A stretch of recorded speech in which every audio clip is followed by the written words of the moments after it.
October 24, 1944, 2:30 a.m. The Taiwan Strait. Commander Richard O'Kane stands in the conning tower of the USS Tang, staring at the phosphorescent wake trailing behind his final torpedo. It should be racing toward the Japanese transport 1,000 yards away. But something is wrong. The wake is turning. In 20 seconds, the most successful submarine in American naval history will become its own executioner, and 78 men will be entombed 180 feet below the surface for the next 80 years. This is the story of the USS Tang, the hunter that became the hunted, the record breaker that became a grave, and the mystery that took 8 decades to solve. To understand how America's deadliest submarine met such a cruel fate, we need to go back to the beginning. The USS Tang, SS-306, a Belau-class diesel-electric submarine, 311 feet of steel and determination, commissioned in October 1943. Her captain, Commander Richard Hetherington O'Kane. O'Kane wasn't just any officer. He'd served as executive officer under the legendary Mush Morton aboard the USS WWII,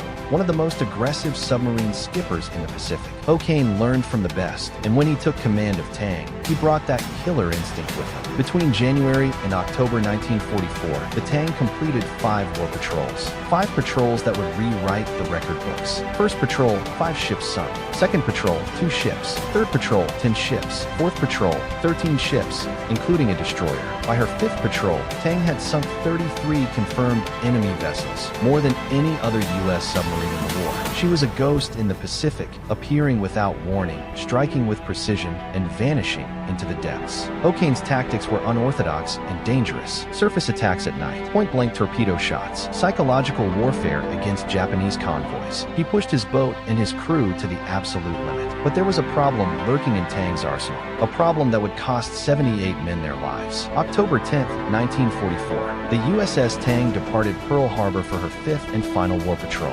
destination, the Formosa Strait, now known as the Taiwan Strait, one of the most dangerous waterways in the Pacific. Japanese shipping lanes converged here. It was a target-rich environment, but also crawling with escort destroyers and patrol aircraft. For O'Kane and his 87-man crew, it was exactly where they wanted to be. The patrol started strong. On October 23rd, Tang intercepted a Japanese convoy and attacked with devastating effect. 2 transport ships went down. The next night, October 24th, they found another convoy. It was 2 a.m., pitch black. Tang surfaced and closed to attack range, just 1,000 yards. Dangerously close, but that was O'Kane's style. Get close, make every shot count, get out fast. O'Kane gave the order. Fire torpedo tubes 1 through 6. Success. Multiple hits. Ships burning, breaking apart, sinking into the dark Pacific. But the convoy's escorts were closing in. Tang had 2 torpedoes left. 2 shots to finish the job and escape. Torpedo 23 was loaded. Fired. It ran true, struck a transport. 1 torpedo remaining. Torpedo 24, the last one, loaded into the tube. Final checks completed. O'Kane gave the order.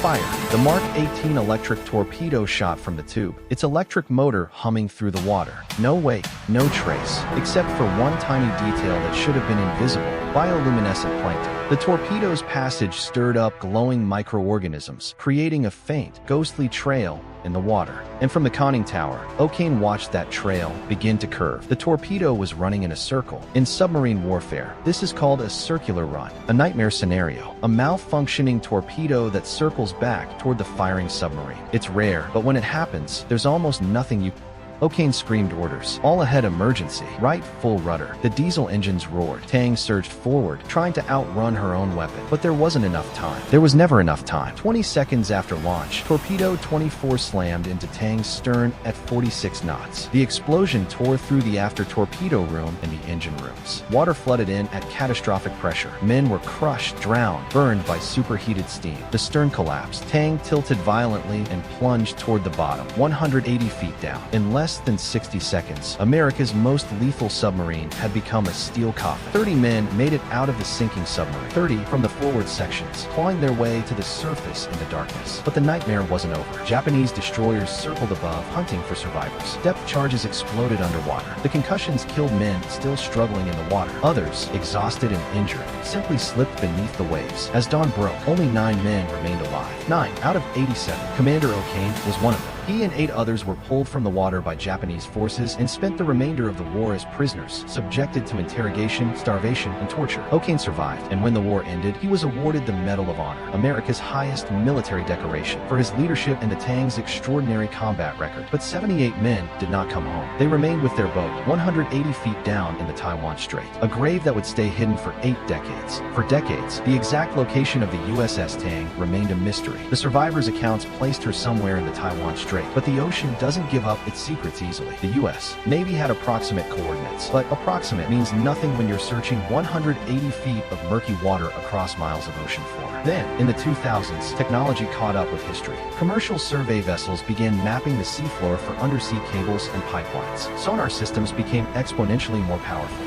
and organizations dedicated to finding lost warships gained access to tools that didn't exist during the Cold War.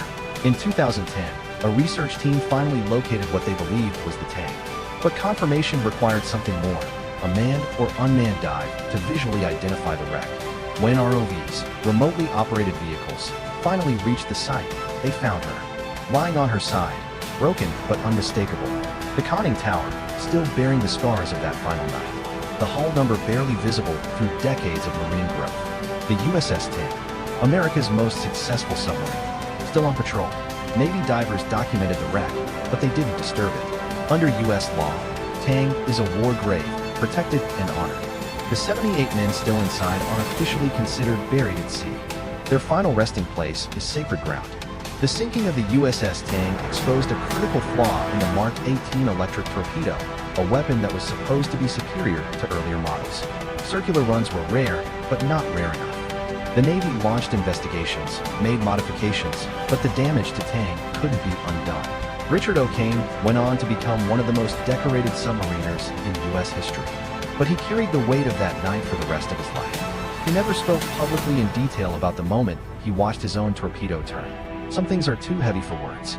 Today, the USS Tang rests in the Taiwan Strait, a monument to courage, skill, and the unforgiving nature of war. Every year, on October 24th, submarine veterans and active duty sailors observe a moment of silence for the Tang and her crew, because they didn't just break records. They paid the ultimate price doing a job most people can't even imagine. Trapped in a steel tube, hundreds of feet underwater, hunting an enemy that's hunting you back. Every dive could be your last. Every torpedo launch a gamble. Every minute submerged, a test of nerve and faith in your crew. The Tang's final patrol lasted 24 days, but her legacy has lasted 80 years. And now, thanks to modern technology, we finally know where she is. Not lost, not forgotten, still on patrol. Rest easy, Tang. Your watch is done.